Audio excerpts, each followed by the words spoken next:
نام نہاد علمی کتابی کہتا ہے کہ کیا تم گدھے کی طرح خلیفہ دوم خود اس کو بدعت کہہ رہے ہیں۔ جو تراویح نہیں پڑھتا ہے اس کا روزہ ہی قبول نہیں ہوتا۔ میں یہاں پر چیلنج کرتا ہوں کہ یہ نئی بدعت ہے۔ صحابی رسول کو یہ بھی معلوم نہیں تھا رسول اللہ نماز کیسے پڑھتے تھے۔ ابن عمر کہہ رہے ہیں کہ خلیفہ دوم نے خود کبھی تراویح کی نماز نہیں پڑھی۔ نعم البدعۃ ھذہ، یہ ایک نئی نماز ہے جو آپ نے خود بنائی۔ وہ صریحاً جھوٹ بولتا ہے اللہ اور رسول پر بہتان بات، مگر دین کا اس سے کوئی تعلق نہیں ہے کہ جس میں تحریف کر کے تراویح کے جواز کو ثابت کیا جائے۔ یہ نماز ذاتی رائے سے شروع کی، نہ کہ یہ سنت ہے۔ پیغمبر اکرم ناراض ہوئے، کیا بات ہے۔ بسم اللہ الرحمن الرحیم۔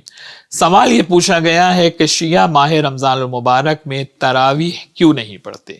تو ہم تراویح اس لیے نہیں پڑھتے کیونکہ زمانے رسول صلی اللہ علیہ وآلہ وسلم میں ایسی کسی نماز کا کوئی تصور موجود نہیں ہے۔ یہ موجودہ شکل جو آپ نے دی ہوئی ہے کہ نوافل کو جماعت سے ادا کیا جا رہا ہے، مسجدوں میں یہ جماعت ہو رہی ہے، گھر گھر نوافل رمضان کو جماعت سے پڑھا جا رہا ہے، یہ ایک نئی نماز ہے جو آپ نے خود بنائی ہے۔ یہ ایک نئی نماز ہے جو آپ نے خود بنائی ہے۔ یہ ایک نئی نماز ہے جو آپ نے خود بنائی ہے۔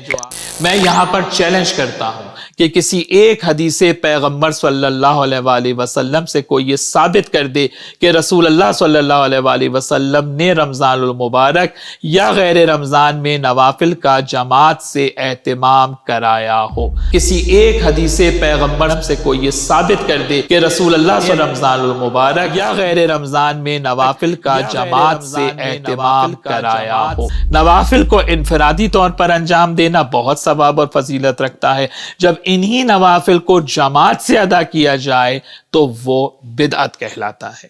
بدعت کی تعریف ہی یہ ہے کہ ہر وہ عمل جو دین میں نہ ہو اسے دین میں داخل کر دیا جائے۔ ہر وہ عمل جو زمانے رسول صلی اللہ علیہ وآلہ وسلم میں نہیں تھا اسے ایجاد کر کے دین اور شریعت میں شامل کر لیا جائے، یہ بدعت کہلاتا ہے۔ اور نماز کا معاملہ تو خاص دینی معاملہ ہے۔ آپ اپنی طرف سے ایجاد کر کے کوئی نماز نہیں پڑھ سکتے۔ مسلمان کے لیے صرف نماز پنجگانہ ہیں جو جماعت سے پڑھی جاتی ہیں، یا وہ نماز جماعت سے پڑھی جا سکتی ہے جس پر پیغمبر اکرم صلی اللہ علیہ وآلہ وسلم کی نص صریح موجود ہو۔ بہت سادہ سا سوال یہ ہے کہ یہ جو آج اس شکل میں تراویح کی نماز موجود ہے یہ بدعت ہے یا سنت رسول ہے؟ صحیح بخاری کی حدیث دیکھتے ہیں، حدیث نمبر 2010 ہے۔ ایک رات خلیفہ دوم مسجد نبوی میں آئے تو انہوں نے دیکھا کہ لوگ الگ الگ منتشر نماز ادا کر رہے ہیں۔ ظاہر ہے سنت رسول یہی تھی کہ نوافل کو انفرادی طور پر فرادہ ادا کیا جاتا تھا۔ خلیفہ دوم نے سب کو جمع کیا اور ایک شخص کو آگے کھڑا کیا اور ان کی جماعت بنوا دی۔ اس کے بعد پھر ایک رات وہ مسجد میں داخل ہوئے تو انہوں نے دیکھا کہ لوگ ایک امام کے پیچھے نماز ادا کر رہے ہیں۔ اس سے یہ بھی پتہ چل گیا کہ خلیفہ دوم نے خود کبھی تراویح کی نماز نہیں پڑھی۔ جب انہوں نے دیکھا کہ لوگ ایک امام کے پیچھے کھڑے پڑھ رہے ہیں تو انہوں نے کہا نعم البدعۃ ھذہ، کیا یہ اچھی بدعت ہے۔ دیکھیے خلیفہ دوم کا یہ جملہ خود دلیل ہے کہ انہوں نے زمانے رسول صلی اللہ علیہ وآلہ وسلم میں یہ نماز نہیں دیکھی تھی۔ انہوں نے زمانے رسول میں کبھی نوافل کو جماعت سے پڑھتا نہیں دیکھا تھا کسی کو۔ اگر کبھی رسول اللہ صلی اللہ علیہ وسلم نے نوافل کا اہتمام جماعت سے کرایا ہوتا تو خلیفہ دوم کو تو یہ کہنا چاہیے تھا کہ آج میں نے سنت رسول کو زندہ کر دیا، بلکہ وہ تو کہہ رہے ہیں کہ یہ نئی بدعت ہے، یہ نئی ایجاد ہے۔ اور روایت کے جملے آپ صحیح بخاری میں دیکھیے کہ خلیفہ دوم نے کہا کہ میرا خیال ہے کہ میں ان کی جماعت بنوا دوں اور انہیں ایک قاری کے پیچھے جمع کر دوں، یعنی یہ نماز ان کی ذاتی رائے سے شروع کی گئی، نہ کہ یہ سنت رسول ہے۔ اور یہاں وہ نام نہاد علمی کتابی کہتا ہے کہ یہ شیعوں کا ایکسٹریم موقف ہے کہ وہ تراویح کو بدعت جانتے ہیں. یہ فقط ہمارا موقف نہیں ہے، خلیفہ دوم خود اس کو بدعت کہہ رہے ہیں. تو اس روایت کے بعد اب جو یہ کہتا ہے کہ رسول اللہ صلی اللہ علیہ وسلم نے جماعت سے نوافل کا اہتمام کروایا، وہ صریحاً جھوٹ بولتا ہے، اللہ اور رسول پر بہتان باندھتا ہے. چلیے ایک لمحے کے لیے اگر ہم فرض بھی کر لیں کہ پیغمبر اکرم صلی اللہ علیہ وسلم کے زمانے میں ایسی کسی نماز کا تصور تھا ولو بالفرض، تو خلیفہ دوم تو کہہ رہے ہیں کہ یہ بدعت ہے، یہ نئی ایجاد ہے. تو کیا ہم یہ سمجھیں کہ صحابی رسول کو یہ بھی معلوم نہیں تھا کہ رسول اللہ صلی اللہ علیہ وسلم نماز کیسے پڑھتے تھے؟ تو اب یہ تو فیصلہ آپ خود کریں. دونوں میں سے کسی ایک بات پہ تو آپ کو اسٹینڈ کرنا پڑے گا. یعنی ایک ہی بات ایک ہی وقت میں سنت رسول بھی ہو اور بدعت بھی ہو، یہ کیسے ممکن ہو سکتا ہے؟ ٹھیک ہے، اس نماز کا شروع کرانا ان کا سیاسی یا انتظامی امور کا تو فیصلہ ہو سکتا ہے، مگر دین کا اس سے کوئی تعلق نہیں ہے. آپ صنعانی کی المصنف دیکھیے، ابن ابی شیبہ نے بھی اپنی المصنف میں اس کو لکھا ہے کہ ایک شخص نے ابن عمر سے سوال کیا کہ میں رمضان میں امام کے پیچھے تراویح پڑھتا ہوں، کیا میں یہ ٹھیک کام کرتا ہوں؟ دیکھیے عبداللہ ابن عمر نے کہا، یہ کیا تم گدھے کی طرح منہ اٹھا کر کھڑے رہتے ہو؟ یہ میں نہیں کہہ رہا ہوں، ابن عمر کہہ رہے ہیں. کیا تم گدھے کی طرح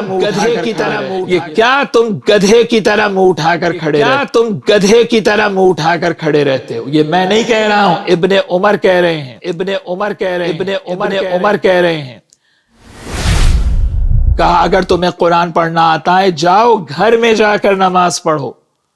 اسی المصنف ابن ابی شیبہ میں ہے کہ ابن عمر نے کبھی تراویح کی نماز نہیں پڑھی، یعنی نہ خلیفہ دوم نے کبھی تراویح پڑھی، نہ عبداللہ ابن عمر نے کبھی تراویح پڑھی. اور دیکھیے آپ نے کیا یہ کہ ایک بدعت کو آپ ایجاد کرتے ہیں، پھر بیک ڈیٹ میں جا کر زمانہ رسول سے اس بدعت کی لیجیٹیمیسی ثابت کرنے کے لیے شواہد تراشتے ہیں. اور اس کی متعدد مثالیں آپ کو ملے گی انشاءاللہ اسی ماہ رمضان المبارک کے اندر. میں آگے آنے والے دنوں میں اس کی مثالیں عرض کروں گا کہ کس طرح سے یہ کام کیا جاتا ہے. اور یہاں تراویح کے جواز کو ثابت کرنے کے لیے تو ان روایات میں آپ نے فیبریکیشن کیا ہے کہ جن روایات میں یہ صراحت موجود ہے کہ رسول اللہ صلی اللہ علیہ وسلم نے ہمیشہ نوافل کو انفرادی طور پر ادا کیا.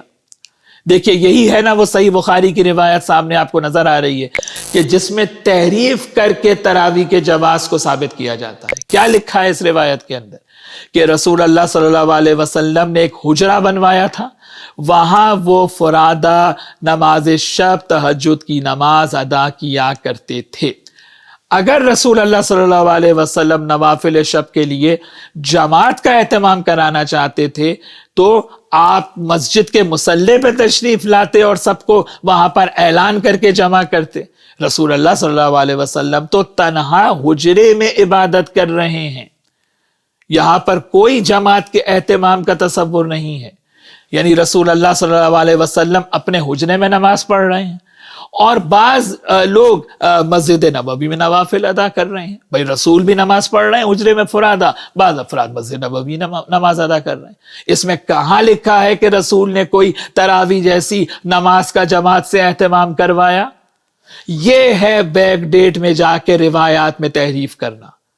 اور دیکھیے اگر یہ سنت ہوتی، میں یہاں پر اپنے محترم برادران اہل سنت کو میں مخاطب کر رہا ہوں کہ اگر یہ سنت ہوتی تو صرف ماہ رمضان میں کیوں؟ سنت ہوتی تو پورے سال کے لیے سنت ہوتی، پورے سال پڑھی جاتی.